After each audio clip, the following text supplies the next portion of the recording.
मोदी सरकार के 12 वर्ष के कार्यकाल में देश में कई बड़े बदलाव आए हैं, जिससे आम आदमी का जीवन जहां सरल और सुविधाओं वाला हो गया है, वहीं विश्व पटल पर भारत की साख बढ़ी है। ये बात सांसद अनुराग ठाकुर ने पत्रकारों को संबोधित करते हुए कही। मोदी सरकार के 12 साल विकास के नाम विषय पर आयोजित कार्यक्रम में शिरकत करने पहुंचे सांसद अनुराग ठाकुर ने कहा कि देश की मोदी सरकार पहली ऐसी सरकार बन गई है जो लगातार पिछले 12 सालों से देश की सेवा कर रही है और इस कार्यकाल में एक भी बड़ा घोटाला सामने नहीं आया है। देश को घोटाला मुक्त सरकार मिली है। उन्होंने कहा कि गरीबों के जीवन में बड़ा बदलाव आया है। करीब 25 करोड़ लोग गरीबी रेखा से बाहर हो गए हैं और खुशहाल जीवन जी रही हैं। भारत में विश्व मंच पर अपनी एक नई पहचान बनाई है। अनुराग ठाकुर ने कहा कि जल्द ही प्रधानमंत्री मोदी देश के पहले ऐसे प्रधानमंत्री की श्रेणी में शामिल हो जाएंगे जो सबसे ज्यादा लंबे समय तक प्रधानमंत्री पद पर रहेंगे। इससे पहले वो लगातार 3 बार गुजरात की मुख्यमंत्री रहीं। उनका 25 वर्ष का कार्यकाल इन दोनों पदों पर पूर्ण हो जाएगा। उन्होंने कहा कि आज देश दुनिया की 5 शीर्ष अर्थव्यवस्थाओं में शामिल हो चुका है। डिजिटल इंडिया अभियान के तहत एक क्रांतिकारी बदलाव आया है। केंद्र सरकार के द्वारा हिमाचल में चलाई जा रही रेलवे प्रोजेक्ट के बारे में अनुराग ठाकुर ने कहा कि हिमाचल में 17,000 करोड़ से ज्यादा की रेलवे प्रोजेक्ट चल रही हैं। हाल ही में हिमाचल से कोलकाता के लिए सीधी गुरुमुखी एक्सप्रेस रेल सेवा शुरू की गई है और बिलासपुर भानुपाली रेल लाइन को जल्द पूरा करने का भी प्रयास किया जाएगा। उन्होंने कहा कि इन 12 वर्षों में देश पूरे विश्व में एक नई शक्ति के रूप में उभरा है और G7, G20 जैसे विभिन्न संगठन भी हर मुद्दे पर भारत को प्रमुखता से स्थान देती हैं। उन्होंने कहा कि ये 12 साल देश की विश्वास की, विकास की, जन कल्याण के लिए समर्पित है। टैक्स डेवोल्यूशन में क्या है और ग्रांट इन एड में क्या है, ये 2 बड़े हेड, और तीसरा शासकीय है। स्टेट्स के लिए जो central assistance grant capital infrastructure के लिए मिलता है, ये हमारी सरकार ने शुरू किया है। शासकीय के अंतर्गत हमने लगभग 7,000 करोड़ रुपया दे दिया। और इससे पहले जो टैक्स डेवोल्यूशन और ग्रांट इन एड है, अगर कांग्रेस के 10 साल मिलाओगे तो शायद उसका नंबर 70-72 हजार करोड़ आता था और हमारा तो उससे 1,20,000 करोड़ रुपए हमने शायद उससे ज्यादा दिया। एग्जैक्ट नंबर मैं आपको बता नहीं पाऊंगा ऐसे, लेकिन उनसे कई गुना ज्यादा हमने पैसा दिया। यूपीए के 10 साल वर्सेस एनडीए के जो 12 साल हुए, इसका मुकाबला अगर आप करते तो हमारी केंद्र की ओर से कोई कमी इन 2 हेड में भी नहीं है। शासकीय में अलग से हमने पैसा दिया और जो केंद्र की योजनाओं को अगर आप देखिए तो जितने 4 लेन हाईवे यही हजारों करोड़ के। मैं आपको एक छोटा उदाहरण और देता हूं। जैसे आपने रेलवे का उदाहरण पूछा, 2013-14 में 108 करोड़ रुपया कुल बजट रेलवे का मिला केंद्र सरकार से यूपीए के समय। हमें इस साल मिले लगभग 2790 करोड़ रुपया, तो हमारा तो लगभग 28 गुना ज्यादा पैसा, 27-28 गुना ज्यादा पैसा आता है। ये किसने दिया? मोदी सरकार ने दिया। आज लगभग 17,000 करोड़ रुपए के प्रोजेक्ट हिमाचल प्रदेश में रेलवे के चल रहे हैं और पहले से कई गुना ज्यादा ट्रेन यहां पे चल रही। पहले तो चलती ही नहीं थी। आज अम्बिंदौरा का स्टेशन जाकर देखिए, कितना सुंदर स्टेशन बना। कई लोग उसकी रील डालते हैं, लोग पूछते हैं दुनिया के किस देश का है। जन कल्याण इन 12 वर्षों में भारत में नरेंद्र मोदी जी के नेतृत्व में भारत के बढ़ते कदमों को भी देखा गया है। भारत की साख को दुनिया भर में और मजबूत होते देखा है। भारत के नेतृत्व को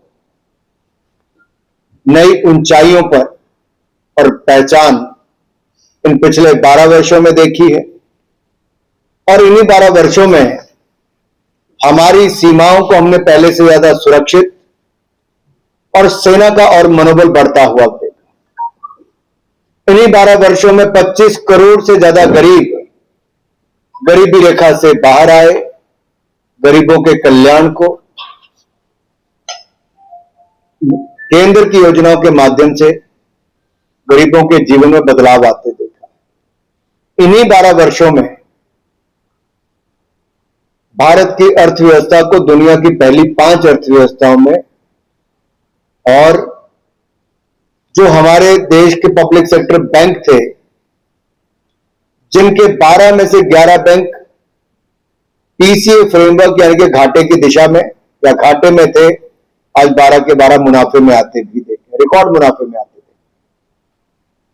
तो कैसे 12 वर्षों में भारत की तस्वीर बदली, कैसे गरीब लोगों की तकदीर बदली और कैसे ताकतवर भारत पहले से ज्यादा दुनिया भर में हो।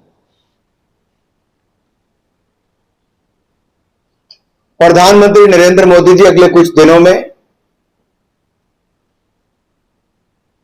देश के चुने हुए निरंतर प्रधानमंत्री रहने वाले सबसे लंबा कार्यकाल प्रधानमंत्री नरेंद्र मोदी जी का।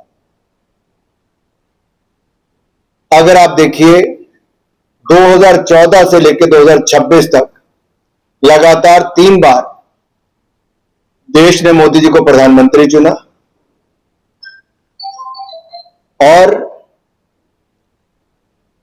इससे पहले उनका कार्यकाल 2001 से लेकर 14 तक मुख्यमंत्री के रूप में भी गुजरात। तो संवैधानिक पद पर लगातार बने रहने वाले सीएम से लेकर पीएम तक तब तो 25 वर्ष की यात्रा हो जाती है और पीएम के पद पर चुने हुए प्रधानमंत्री के रूप में सबसे लंबा कार्यकाल प्रधानमंत्री नरेंद्र मोदी जी का होगा। जिसे मंजूर कराकर मां चिंतपूर्णी से गंगा सागर की ट्रेन शुरू करा दी, गुरुमुखी एक्सप्रेस शुरू करा दी। 480 रुपए में जनरल की टिकट लेकर आप अम्ब इंदौरा से कलकत्ता पहुंचोगे 480 रुपए में, और 800 रुपए में आप रिजर्वेशन करा के चले जाओगे जनरल कैटेगरी। मात्र 32 घंटों में सुपरफास्ट ट्रेन में आप वहां पहुंच जाओगे। यहां से दिल्ली जाना है तो आपको 7-8 घंटे कार से लगते हैं। 4.5-5 घंटे में हमारी ट्रेन वंदे भारत आपको वहां पहुंचती। कब बना? इन्हीं 12 वर्षों में हमने अपने हिमाचल में बदलाव होते देखा। पीजीआई में इतना प्रेशर रहता था, आईजीएमसी में रहता था इलाज के लिए, आज एम्स 1700 करोड़ रुपया बिलासपुर में बन गया। मेडिकल कॉलेज हमीरपुर में चल गया। हमारे बच्चे साउथ इंडिया जाते थे पढ़ने के लिए, अलग अलग राज्यों में जाते थे, आज बिलासपुर और हमीरपुर में मेडिकल कॉलेज बन गए। 200 सीट यहां पर आ गई। सेंट्रल यूनिवर्सिटी साथ में बन गई 500 करोड़ रुपए की। इसी तरह से पीजीआई चंडीगढ़ की एक एक्सटेंशन सेंटर 500 करोड़ रुपए का ऊना में इस साल बनके तैयार हो जाएगा। ये सारे बदलाव जो आए ये नरेंद्र मोदी जी की नेतृत्व वाली सरकार के कारण। अब एक और बड़ा विषय जो आता है कि क्या फर्क यूपी और एनडीए में? फर्क इतना है कि यूपीए के 10 साल में घोटालों की एक लंबी लिस्ट है जिसको आज का बच्चे भूल गए होंगे क्योंकि 12 साल तो हमारी सरकार को हो गए।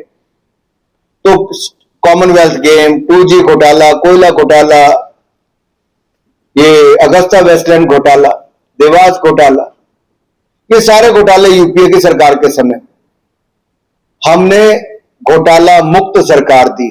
दुनिया आज उनकी ओर देखती है और यही हमारी सबसे बड़ी ताकत बनी है कि नरेंद्र मोदी जी आज दुनिया के सबसे लोकप्रिय नेताओं में गिने जाते हैं, लगातार रैंकिंग में नंबर 1 आए हैं और दुनिया भर के जो G7, G20 से लेकर अलग अलग प्लेटफॉर्म है वहां पे भारत को उच्च स्थान दिया जाता है। जो गलतियां कांग्रेस कर गई थी हमने उनमें सुधार भी किए और देश को आगे ले जाने का काम भी किया है। आज का विषय यहीं तक रखना था कि 12 साल विश्वास के, विकास के, जन कल्याण के और 12 साल उपलब्धियों भरे और भ्रष्टाचार मुक्त शासन देने के रहे, ये आपसे कहना था।